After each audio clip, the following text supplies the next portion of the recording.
Fascist সন্ত্রাসী সংগঠনে পরিণত হয়েছে। আওয়ামী লীগের রাজনীতি করার আর কোনো আলোচনার প্রশ্ন থাকে না। আওয়ামী লীগকে আমরা এই জন্য বলছি যে আওয়ামী লীগের নিবন্ধন বাতিল করে তার রাজনৈতিক এবং সাংগঠনিক কার্যক্রম বিচার চলা পর্যন্ত নিষিদ্ধ ঘোষণা করতে হবে। কিন্তু দুঃখের বিষয়, বর্তমান পরিস্থিতিতে আমরা দেখছি গত 9 মাসেও বিচার কার্যক্রম দৃশ্যমান হয়নি। জুলাই গণ অভ্যুত্থানের এই 9 মাস পরেও আওয়ামী লীগ নিষিদ্ধের দাবিতে, আওয়ামী লীগের নিবন্ধন বাতিলের দাবিতে আমাদেরকে রাজপথে নেমে আসতে হচ্ছে, আমাদেরকে রাজপথে কথা বলতে হচ্ছে। এটা আমাদের সামষ্টিক ব্যর্থতা বলেই আমরা মনে করি। আমরা জুলাই গণ অভ্যুত্থানের প্রেক্ষিতে যে অন্তর্বর্তী সরকার গঠনে অংশ নিয়েছিলাম, সেই সরকারের কাছে আমাদের অন্যতম দাবি ছিল, জাতির কাছে আমাদের অন্যতম প্রতিশ্রুতি ছিল, জুলাই গণ অভ্যুত্থান সহ যে বিগত 16 বছরে যে ফ্যাসিজম স্বৈরাচার তৈরি হয়েছিল বাংলাদেশে, তার বিচার নিশ্চিত করা। বিচার এবং সংস্কারের জন্যই মানুষ রাজপথে নেমে এসেছিল। বন্ধুগণ, একটু পেছন থেকে ইতিহাসটা বলতে চাই। বাংলাদেশের জনগণ এই 24-এ প্রথমবার রাজপথে নেমে আসেনি, রক্ত দেয়নি, আত্মত্যাগ করেনি।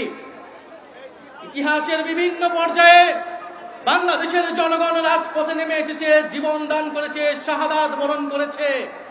ন্যায় বিচার, মানবিক মর্যাদা, গণতন্ত্র, সার্বভৌমত্ব, স্বাধীনতা প্রতিষ্ঠার জন্য 1947 সালে এই পূর্ববঙ্গের বাঙালি মুসলমান নিম্নবর্গের হিন্দুর সাথে কাঁধে কাঁধ মিলিয়ে এই পূর্ববঙ্গের জনপদের অর্থনৈতিক এবং ধর্মীয় সাংস্কৃতিক অধিকার রক্ষার জন্য লড়াই করেছিল।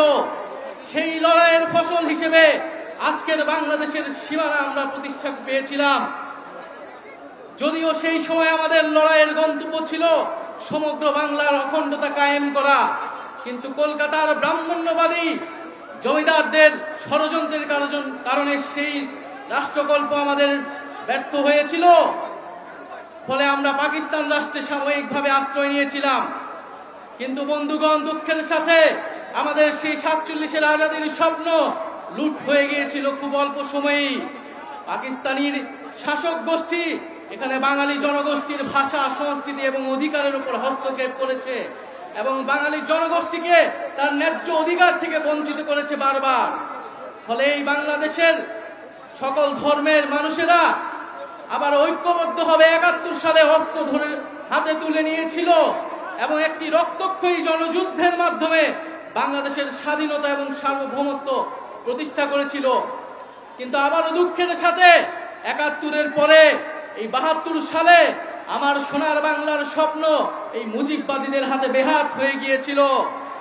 এই মুজিববাদীরা 72-এর সংবিধানের মাধ্যমে বাংলাদেশকে ভারতীয় শাসক গোষ্ঠীর হাতে তুলে দিয়েছিল। মুজিববাদী সংবিধানের মাধ্যমে যে স্বাধীন বাংলাদেশের আকাঙ্ক্ষা, যেই মুক্তিযুদ্ধের শহীদদের আকাঙ্ক্ষা তৈরি হয়েছিল, সেই আকাঙ্ক্ষাকে ব্যর্থ করে দেওয়া হয়েছিল। মুজিববাদী সংবিধানে বাঙালি জাতীয়তাবাদের নামে এখানে বিভিন্ন জনগোষ্ঠীর যে ভাষার অধিকার, সেই অধিকারকে দমন করা হয়েছিল। মুজিববাদী সংবিধানে ধর্মনিরপেক্ষতার নামে বাংলাদেশের ইসলাম মনা জনগোষ্ঠী, ধর্মমান মুসলমানের যে সংস্কৃতি, সেই সংস্কৃতিকে রাষ্ট্র গঠন প্রক্রিয়া থেকে বিচ্ছিন্ন করে দেওয়া হয়েছিল। এখানে সমাজতন্ত্রের নামে যে পুঁজির স্বাধীন বিকাশ, সেই বিকাশকে ব্যর্থ করা হয়েছিল এবং অর্থনীতিকে লক্ষ্মী বাহিনীদের লুটেরা লক্ষ্মী বাহিনীদের হাতে তুলে দেওয়া হয়েছিল এবং গণতন্ত্রের নামে বাকশাল কায়েম করা ছিল। এই ছিল 75 পর্যন্ত মুজিববাদীদের শাসন। আমরা দেখেছি স্বাধীন বাংলায় এরপরে বিভিন্ন সময়ে সামরিক হস্তক্ষেপ হয়েছে। এক পর্যায়ে বাংলাদেশের জনগণ 90 সালে আবারও রাজপথে নেমে একটি গণ অভ্যুত্থান তৈরি করেছিল। সেই গণ অভ্যুত্থানের পরে স্বৈরতন্ত্রের পতন ঘটেছিল।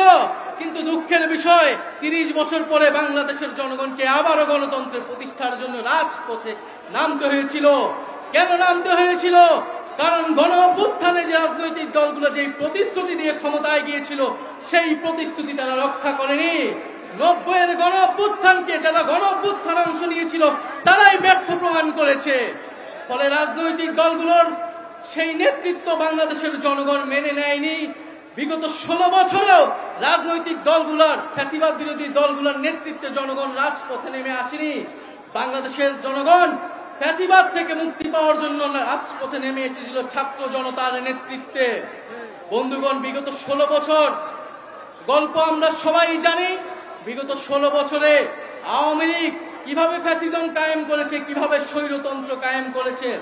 তিনটি ভোটকে তারা কুক্ষিগত করে মানুষের ভোটাধিকার করে হরণ করেছিল। পিলখানা হত্যাকাণ্ডের মাধ্যমে বাংলাদেশের সেনাবাহিনীর দেশপ্রেমিক অংশকে তারা পরাস্ত করেছিল এবং বাংলাদেশের সার্বভৌমত্বকে হুমকির মুখে ঠেলে দিয়েছিল। 2013 সালে শাপলার হত্যাকাণ্ডের মাধ্যমে বাংলাদেশের ধর্মপ্রাণ মুসলমান এবং আলেম ওলামাদের মত প্রকাশের যে অধিকার, সেই অধিকারকে তারা হরণ করেছিল।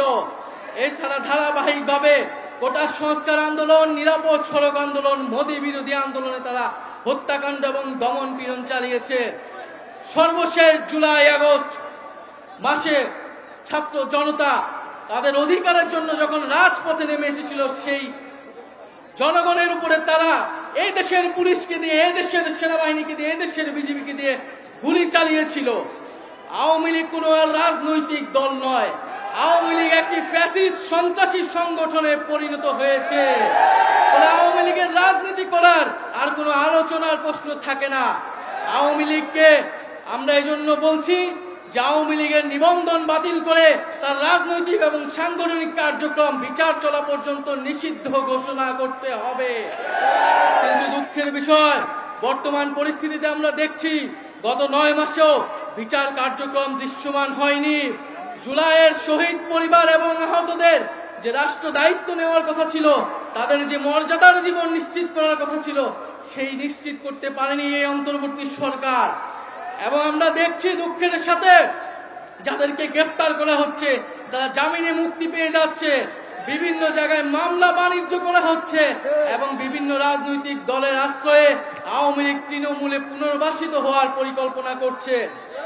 বন্ধুগণ, আমরা দেখতে পাচ্ছি যে আমাদের এই অন্তর্বর্তী সরকারের সময়, গণ অভ্যুত্থান পরবর্তী সরকারের সময় যে নির্বাচন কমিশন গঠিত হয়েছে, সেই নির্বাচন কমিশন গণহত্যাকারী ফ্যাসিস্ট আওয়ামী লীগের লোকদেরকে প্রার্থিতা অযোগ্যতা ঘোষণা করতে সম্মতি দিচ্ছে না।